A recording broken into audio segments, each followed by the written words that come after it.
En ese marco de reflexiones me interesa retomar algo que dicen López Austin y López Luján respecto a qué tipo de dominio ejerció esta ciudad de Teotihuacán no en su hinterland inmediato, donde vemos que el control es claro, y eso lo tenemos que volver a reiterar. No hay población que viva en el ámbito rural. Hay trabajadores rurales, pero todas las noches vuelven y duermen en esos conjuntos multifamiliares que, a modo de panóptico, el Estado ha diseñado para controlar a las poblaciones, que en algunos casos son trabajadores rurales y que en otros son ya barrios de extranjeros, por así decirlo. Y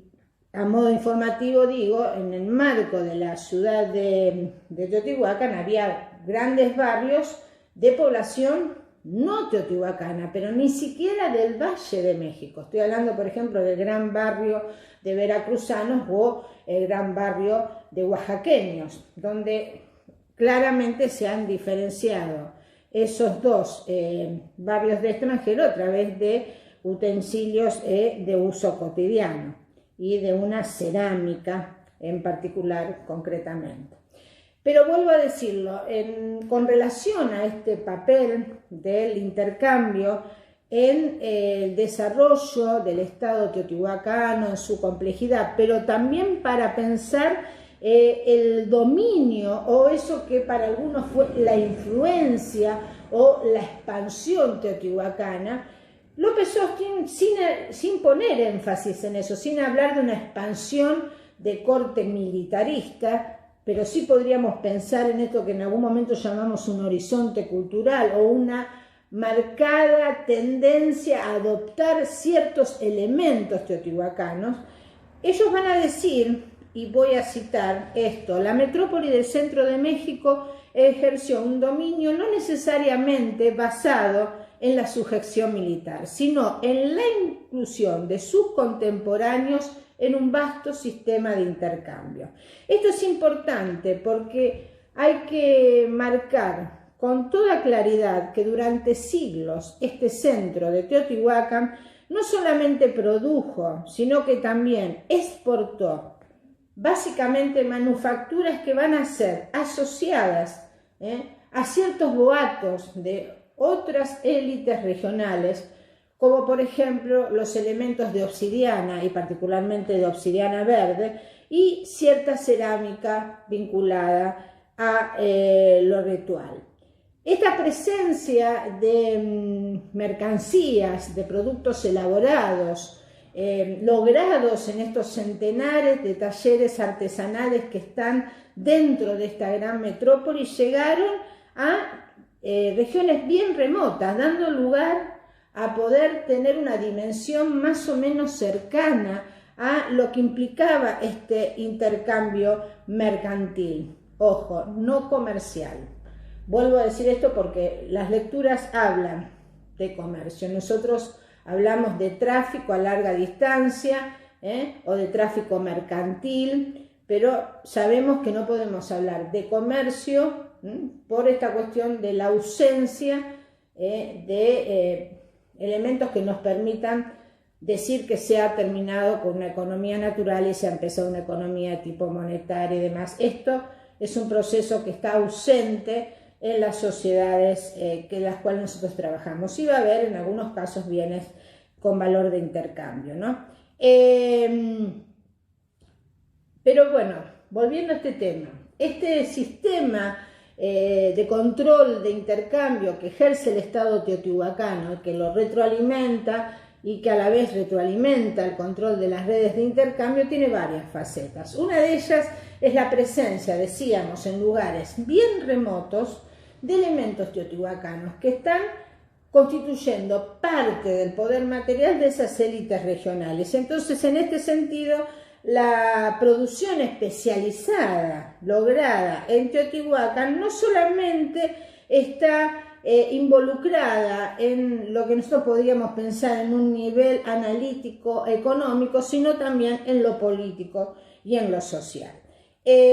Por supuesto que esta presencia de elementos teotihuacanos de modo alguno implican control de ciertas áreas ni expansión teotihuacana, sino este sistema que sin lugar a dudas fue acompañado, este sistema de control de redes, de apetencia y de prestigio de ciertos productos teotihuacanos, que sin lugar a dudas estuvo acompañado de otro gran elemento, que es la presencia de ciertas fuerzas que nosotros llamamos guerreros.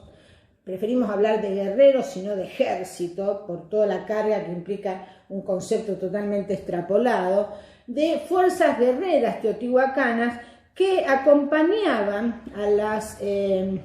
a los mercaderes, a las caravanas de los mercaderes, para garantizarle cierta seguridad y para a la vez mostrar en esa compañía la potencia de un Estado que era capaz de disponer de gran cantidad de fuerza guerrera para garantizar la seguridad de ese caravaneo de mercaderes y desanimar a futuros o a posibles competidores, ¿no? Un elemento importante en estas fuerzas guerreras, el Estado teotihuacano comienza a incorporar desde el siglo V después de Cristo en adelante a los primeros afluentes de invasores chichimecas que comienzan a llegar cercanos a las áreas de, por ejemplo, búsqueda de materia prima, como son las fuentes de minas proveedoras de este material tan apetecido como es la obsidiana en la zona norte de Teotihuacán. Esto es importante porque nunca bajó tanto la frontera norte como en tiempos teotihuacanos. Y este proceso que comienza ya en el siglo V, tempranamente, de la afluencia de poblaciones chichimecas, de estas poblaciones totalmente ajenas a la zona central de Valle de México, comienza a darse ya para el siglo V, pero es neutralizada por el Estado teotihuacano, que los incorpora como fuerza, aunque sea de choque, a su poderío guerrero, ¿no? De todos modos, esta presencia de fuerza guerrera acompañando a las caravanas de mercaderes para nada debe confundirse con esas otras fuerzas guerreras. No me gusta usar la palabra ejército y no me gusta usar la palabra militares, aunque a veces puede aparecer, y de hecho aparecen en muchas lecturas, pero lo vuelvo a decir, no es el término más adecuado. Estas fuerzas guerreras que están presentes con toda claridad como un elemento del Estado teotihuacano no se usan con intencionalidad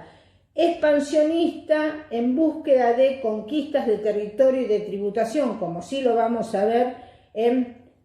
otros procesos, en otras etapas que vamos a analizar en otras clases para el periodo posclásico, sino que solamente están acompañando y garantizando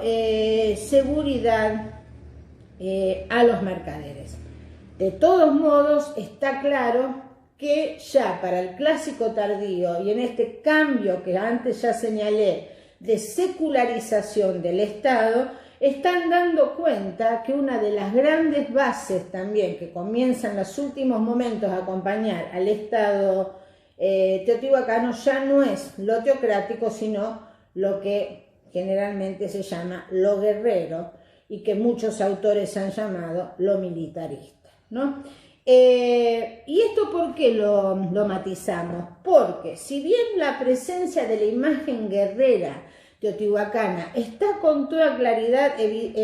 evidenciada en la iconografía presente en otros centros fuera de la región, como pueden ser la iconografía de Monte Albán o la de Tikal, algo que también trabaja en su lectura Miller, esta presencia del guerrero teotihuacano como el embajador, ese que lleva y llega a otras regiones,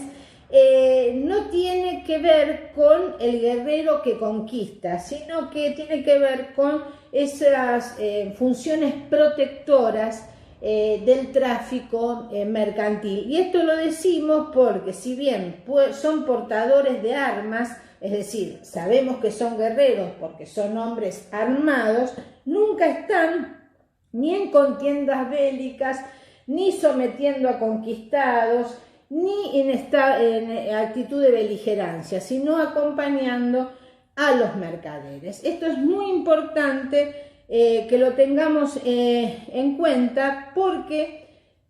si hay una presencia teotihuacana, que de hecho lo hay y lo podemos evidenciar con los ejemplos que recién nombramos en otras regiones, estos vínculos que sin lugar a dudas fueron tan estrechos como para establecer ciertos elementos teotihuacanos o adoptar elementos teotihuacanos tanto en el arte como en la moda, así como presencia de bienes acompañando el poder de ciertas élites, nunca fueron lo suficiente como para poder pensar en influencia vía sujeción política, ¿sí? Esto es uno de los elementos que me interesa tratar. Y en relación a eso, retomar lo que dice Miller, ¿no? Que no hay contactos y no hay influencia.